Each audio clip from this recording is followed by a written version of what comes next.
9월 25일 장전 시장입니다. 자, 오늘도 주요 내용부터 먼저 말씀드리고 시장 이어나가도록 하겠습니다. 자, 지금 OECD도 그렇고, IMF도 그렇고, 우리나라에 대한 성장률에 대한 전망치를 지속적으로 낮춰 잡고 있습니다. 2023년도 성장률 전망치가 우리나라가 보편적으로 1.5% 정도입니다. 네, 쉽지 않죠. 자, 우리나라 성장률이 이렇게 저성장이 될 가능성은 다들 예상을 했는데, 우리가 잘 대처를 하지 못했고, 우리나라처럼 수출 주도 국가인 나라에서 이런 지정학적 리스크들이 동시다발적으로 크게 터지게 된다면은 시장이 굉장히 위기가 될 수가 있는데, 자, 그럼에도 불구하고 제가 토요일, 일요일 어디 나가지 않고 유튜브라든가 경제 TV를 봤는데, 여전히 지금 시장에서 저평가되어 있는 주식들을 추천하고 모아가야 된다라고 이야기하는 사람들이 너무 많아서 좀 무섭더라고요. 그렇게 책을 팔고 싶나라는 생각도 굉장히 많이 들고, 간단하게 말씀드려서 지금의 제 기준으로는 그 사람들과 여러분 우리들과의 차이는 없습니다. 네, 지금 1%대 저성장은 그 누구도 겪어보지 못해서 지금 투자를 하고 있는 그 누구도 다 돌아가셨습니다. 네, 왜냐면은 우리나라의 30년 경제 성장률 추이를 한번 보세요. 우리나라 경제 성장률 중에 1%대 경제 성장률이 평균적으로 어디 있습니까? 나온 적이 없습니다. 네.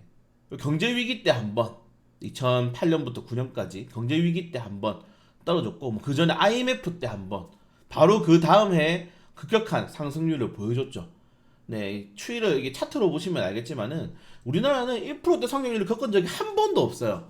그 누구도, 그러니까 지금 투자를 하고 있는 그 누구도 1%대 성장률에 대해서 주식 투자를 한 적이 없습니다. 그런데 다 자기들이 경제의 신이야. 부의 부의 어떠고 경제의 이런 책 쓰는 사람들만 피하셔도 여러분들의 계좌는 돈독해질 겁니다. 네, 더 좋아질 거예요. 지금 이런 경제 성장률에 대해서 우리가 처음 들어가는 초입 단계, 그리고 우리나라처럼 빠르게 경제 성장, 전쟁 이후에 빠르게 경제 성장하고 정말 빠르게 이렇게 경기 둔화가 온 나라가 없습니다.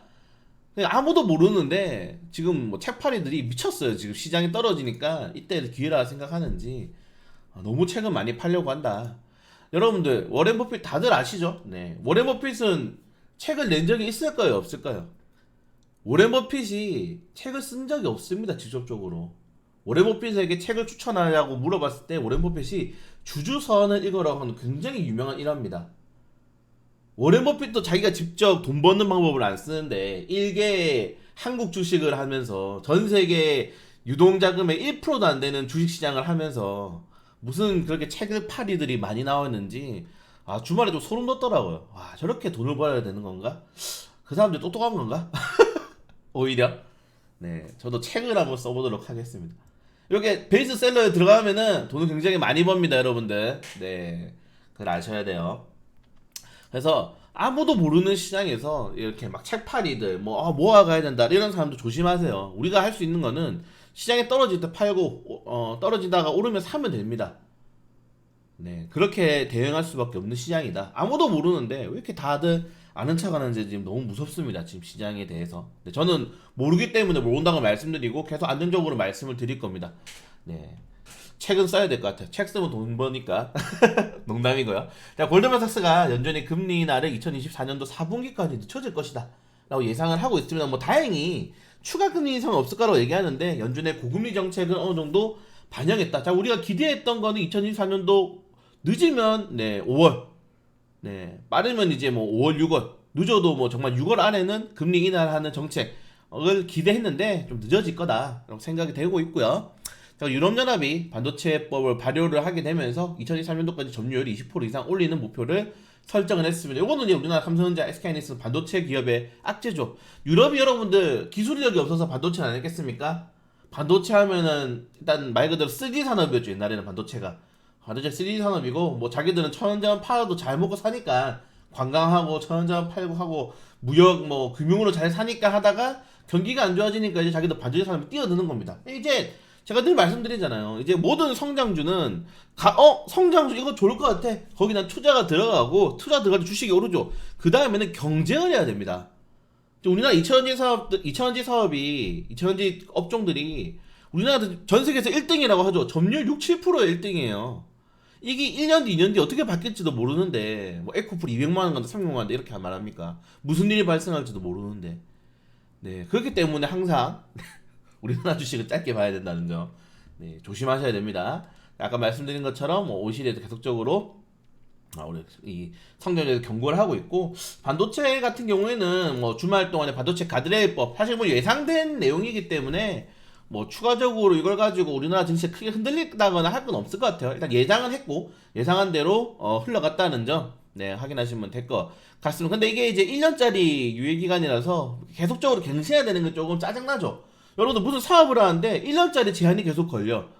그러면은 뭔가 장기적으로 계약을 맺는 게 좀 불편하지 않겠습니까? 이런 것들은 뭐 힘들다. 장기적으로 봤을 때는. 그래서 전기차든 반도체든 지금 굉장히 힘든, 우리나라 원투펀치 주먹이 다 묶였어 지금. 그리고 우리가 원투펀치로 링에 올라갔는데 갑자기 유럽연합도 링에 올라오고 미국도 링에 올라오고 일본도 갑자기 링에 올라왔어요. 이거 피 터지게 싸워야 돼요. 네, 정말 이제 우리나라는 위기가 이제 본격적으로 오고 있는 겁니다.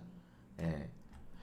자, 그리고 국채 금리가 너무 높아서 지금 사실은 주식 투자를 하면 안 되는데, 제가 이거는 주간 지수도 계속 설명을 드렸죠. 네, 그리고 국제유가에 대해서 주간 지수에 설명을 드렸습니다. 지금은 미국과 이란의 미러 관계와 사우디가 왜 빡쳐 있는지를 설명해 드렸기 때문에 좀 빠르게 넘어가면 될 것 같고요.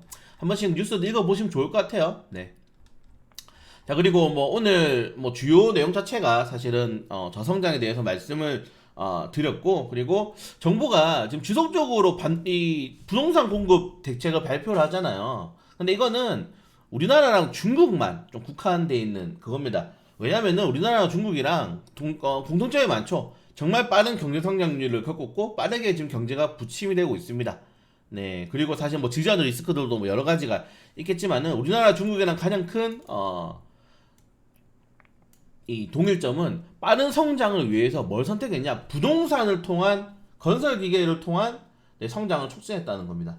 요거는 그 후진국에서 하는 정책들이거든요. 네, 후진국에서 이제 독재자들이 딱 자기가 집권했어. 저 아프리카 같은데. 그러면 뭐 댐 같은 거 엄청 만듭니다. 댐 만들게 하고 뭐 이렇게 해가지고 토목 사업을 하면은 단기적으로 이제 GDP가 빵 올라갑니다. 이 고용 창출이 굉장히 많이 늘어나기 때문에 빵 늘어나게 되는데, 이게 장기화가 될 수 없죠. 왜냐하면 한계성이 있는 정책이니까. 그러니까 우리나라 정치인들도 빨리 정신을 차리고 이 부동산 정책 이제 그만해야 돼요. 우리 지금 보세요. 이 다양화를 보시면 알겠지만은 우리나라랑 중국이랑은 부동산에 묶여 있습니다. 지금 돈에. 그래서 뭐 자산 보유 보시면은 금융자산 비중이 우리나라랑 중국이랑은 굉장히 낮은 상태예요. 그렇기 때문에 이 부동산 정책도 그만하자. 뭐 집 언제까지 지을 겁니까? 국토의 80%가 산지라 가지고 집도 지을 도 되지 없는데, 그러니까 계속 저게 서울만 오르는 거예요. 다 서울로 몰려버리게 되는 겁니다. 아니면은 자치제를, 개인적인 생각입니다. 네, 지방자치제를 없애고, 예, 중앙 집권화를 좀 강화해가지고, 저는 제 개인 생각 좀 말씀드리면은 뭐 기분 나빠하실 수도 있겠지만은 특권단지를 만드는 거예요. 그냥 지역처럼. 울산은 자동차, 뭐 포항은 철강, 뭐 이런 것처럼 뭐 전라도 쪽은 완전 뭐 기아차를 본사를 다 땡겨버려가지고 저기서 자동차 만든다고 하든지, 아니면은 저기서 완전히 스마트팜 해가지고 이제 쌀 같은 거 좋은 쌀 만들어서 수출하든지, 뭐 거주도 완전 조선소 단지를 만들든지, 이렇게 해야 사는 거. 지금 지자체 중에 적자 안 나는 지자체가 뭡니까? 뭐 울산, 포항 이런 데밖에 없잖아요. 뭐 부산은 완전히 다 밀어버려서 관광 특구로 만들고, 이렇게 해야지 살 수가 있는 건데.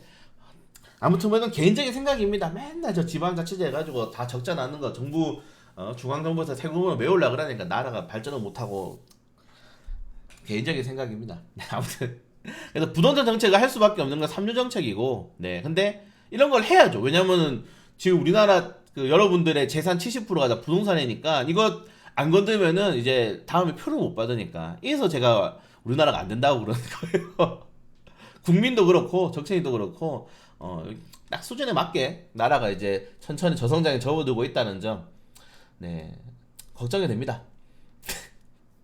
네, 그래서 뭐 뉴욕 증시는 지난주 굉장히 부진한 흐름을 많이 보여줬고, 그리고 이제 뭐 오늘 볼 종목은 흥부소급밖에 없을 것 같아요. JP모건이 국제유가가 뭐 150달러 간다고 하고, 뭐 사우디에서는 자기도 핵개발 한다고 그러고, 이란 경제 제재를 풀어주려고 하니까 그 이란만 풀어줘야 되느냐, 뭐 베네수엘라라든가 다른 나라도 다 결려 있는데, 그러니까 복잡할 겁니다. 지금 계속. 그래서 겨울도 다가오고, 뭐 원칙적으로 겨울이 다가오면 유가가 늘어나죠. 난방을 많이 쓰기 때문에 그래서 유가가 많이 써지기 때문에 오늘 흥구석이 한번 보시면 될 것 같아요. 왜냐면 오늘 단일가 매매 풀렸거든요.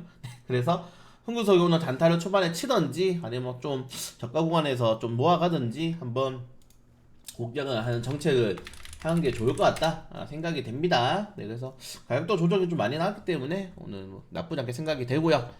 네, 그걸 제외하고는 뭐 오늘 일정으로는 뭐 CCTV 의무화가 있는데 저는 이것도 좀 반반입니다. 뭐든지 이제 규제를 해놓으면은 풀기가 힘들어요. 뭐 사실은 내가 수술 받는데 나 이거 자기가 자기 몸을 보기 싫어하는 사람도 있을 수가 있잖아요. 왜냐면은 여러분들 우리나라 그 해커들이 뭐 별의별 거 다 털어가는데 이거 못 털겠습니까? 네, 이걸 저장하는 사람이 되면 새로운 인력이 늘어나야 되고 관리하는 인원이 늘어나야 되고 그 관리하는 사람은 또 관리하는 인원이 늘어나야 돼요. 이걸 뭐 안 털리겠어요? 다 털려요. 펜타곤도 털리는데. 네, 그래서 이거는 뭐 의무화가 아니고 동의를 받으면 하는 거고 아니면 안 하는 걸 하면 되는데 이렇게 돼버리면 또 이제 의료계에서는 야 그러면은 수술하다 실패하면 지금도 의사들이 많이 독박을 쓰는데 이거 더욱더 필수 의료과에 지원자 기피될 것이다. 지금 뭐 영유아과는 거의 없다고 하죠. 그런 것처럼 뭐든지 이 규제화되는 거는 굉장히 조심해야 되는데 우리나라는 뭐 막 들고 일어나면 다 그냥 규제화를 해버리는 것 같아요. 인싸 웨이브즈 뭐 물론 반대도 있죠. 이 대리 수술도 하고 그럼 그런 사람들은 의사 면허 박탈하고 사형을 시키면 되잖아요. 법을 엄청나게 강하게 하면 되는데 이 규제화되는 거는 그냥 국회의원들만 편한 거죠. 네, 밑에 사람들은 불편해집니다. 뭐 그리고 인스 웨이브 시스템 죄송합니다. 신규 상장을 하는데 자, 여러분들 최근에 이 확정 종목가는 다 상단 초과예요. 이게 지금 상장 초기 시초가를 60에서 400%로 바꾼 다음부터 확정 종목가가 밑으로 떨어지는 게 거의 없습니다. 이것도 사실은 뭐 제가 말씀드렸다시피 이거를 법을 갑자기 바꿔버리니까 이 확 공모만 때리버리면 기관들은 무조건 수익이라 이 말이야. 이런 것들도 뭐 좀 약간 시범을 해보고 했어야 되는데 그래서 최근에는 이 공모 흥행과 공모가로 이 주식의 가치 평가를 하기가 굉장히 힘듭니다. 그래서 다 초반에 떨어졌다가 무조건 떨어지죠. 올랐다가 그리고 다시 반등하는 모습이 나오는데 이런 것들도 시장에 좀 평가를 하기 힘들다는 점. 네, 그래서 무조건 우리는 청약을 해야 된다. 오늘 뭐 큰 이슈는 많이 없는 것 같고요. 네, 큰 이슈는 많이 없고 뭐 오늘 하고 내일 모레 하면 또 6일이나 쉽니다. 자, 그러면 우리나라처럼 3거래일 결제 원칙이면은 어떻게 되겠습니까? 오늘 오후장에 매도 물량 엄청 쏟아지겠죠. 용돈 줘야 되잖아요. 그래서 장 오후에 시장 흔들리는 거 변동성 유의하시면서 시장도 짧게 보도록 하겠습니다.